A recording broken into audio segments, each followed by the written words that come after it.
Olá, no nosso Em Casa com o Pastor dessa semana vamos falar sobre a natureza da nossa luta. Muitas vezes nós estamos equivocados quando nós lidamos com situações diversas e achamos que aquilo é a nossa luta.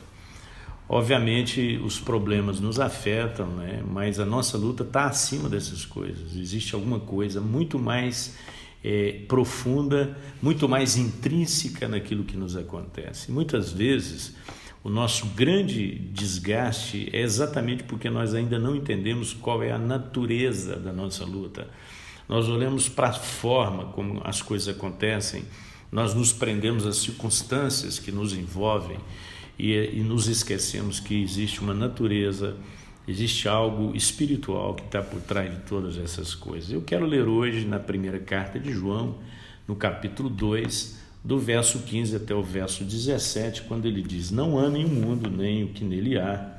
Se alguém ama o mundo, o amor do Pai não está nele, pois tudo o que há no mundo, a cobiça da carne, a cobiça dos olhos e a ostentação dos bens, não provém do Pai, mas do mundo.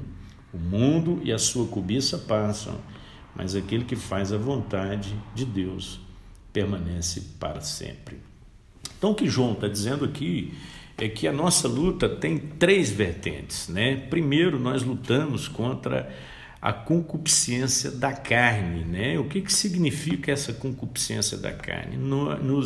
Aquilo que nos incita a procurar a satisfação pelo prazer do pecado e não o prazer no Senhor.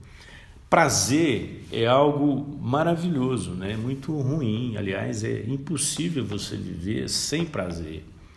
Então o problema não é esse, o problema é onde está o nosso prazer, qual é a nossa fonte de prazer. Salmo 1, Davi diz assim: o meu prazer está na lei do Senhor. Não dá para viver sem prazer, A gente tem prazer para comer uma boa comida, para fazer uma boa viagem, para vestir uma boa roupa, para ter um bom carro. Então são prazeres, que fazem parte da vida enquanto nós estamos aqui. E não há nenhum problema nisso. O problema é quando essas coisas se tornam a nossa verdadeira fonte de prazer, Então Davi está dizendo: o meu prazer está na lei do Senhor, A Bíblia diz: agrada-te do Senhor e ele satisfará os desejos do teu coração. É muito interessante esse verso, porque geralmente nós lemos um versículo de uma forma e entendemos de outra, Ele não está dizendo agrada o Senhor, A gente não está aqui para fazer as coisas tentando agradar a Deus para que de alguma forma Deus nos aceite. É óbvio que eu tenho que agradá-lo, nas minhas atitudes. Mas não é disso que o salmista está falando em agradar-se do Senhor, ter o seu prazer no Senhor. Então, muitas vezes, o que está direcionando a nossa vida, o que nos dá prazer, são coisas da carne, Aquilo que é pecaminoso, Aquilo que vai contra a vontade de Deus, aquilo que vai contra o propósito de Deus. E Deus não estabelece algo que vá contra a nossa vontade, porque Deus é um desmancha-prazeres. Não, é porque Deus tem o melhor para a nossa vida. Talvez o grande problema da maioria das pessoas, talvez não, o problema da maioria das pessoas é que elas ainda não entenderam qual é a verdadeira fonte de prazer. Então é importante que você tire um tempo aí no seu devocional familiar para falar um pouco sobre essa concupiscência da carne, avaliar as prioridades, da nossa vida, se elas não estão relacionadas com a carne.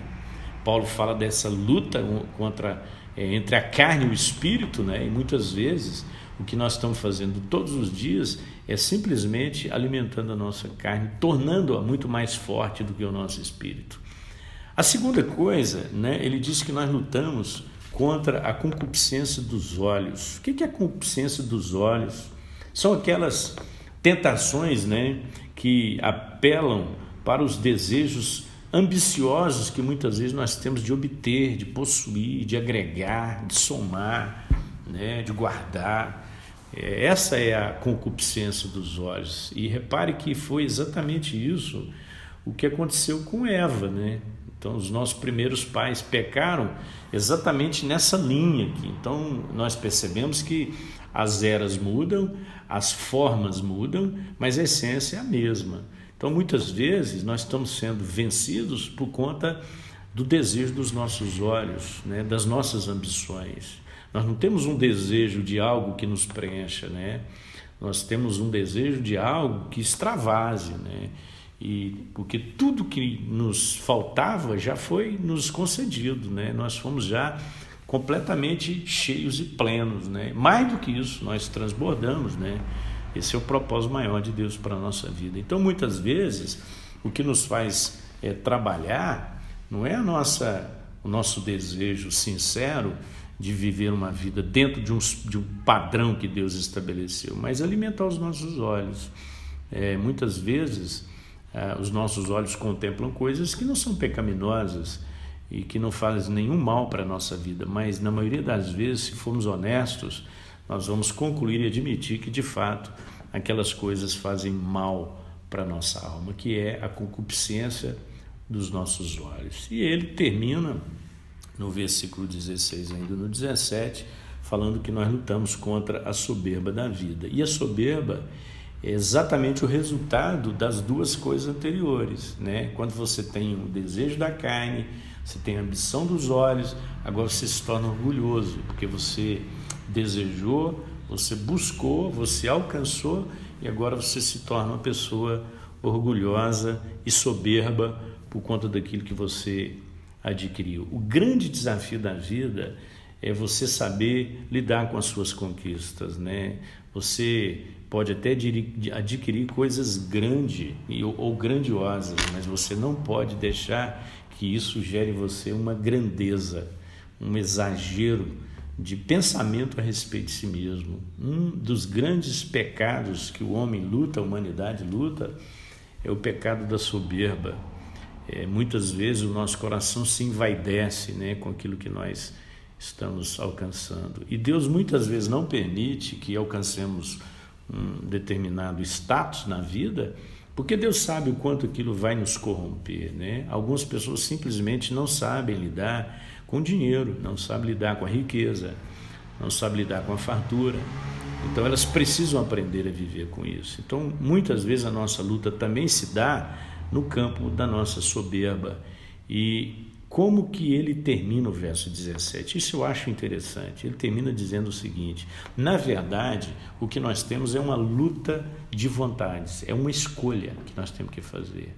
Porque como que ele termina o verso 17?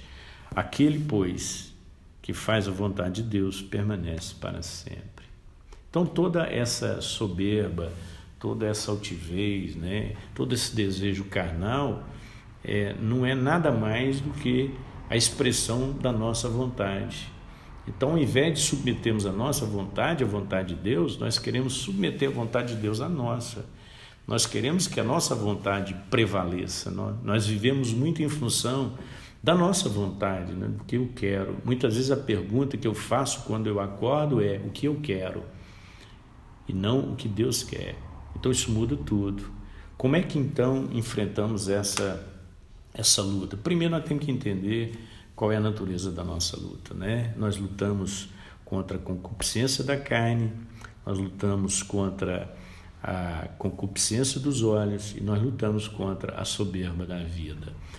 Eu não conheço a sua casa no íntimo, a sua família, não sei quais são as lutas que você tem passado, provavelmente são muitas. Nesse exato momento nós estamos vivendo uma luta, né, por conta dessa pandemia, mas eu quero te incentivar a ir mais fundo e analisar a luta que está dentro do seu coração, né? Tiago diz que as lutas e contendas que há entre nós, elas provêm de um mesmo lugar, que é do nosso coração. Então é o coração que muitas vezes não está rendido a Deus, e Deus diz exatamente isso: filho meu, dá-me o teu coração. Que esse seja um tempo precioso para o seu devocional.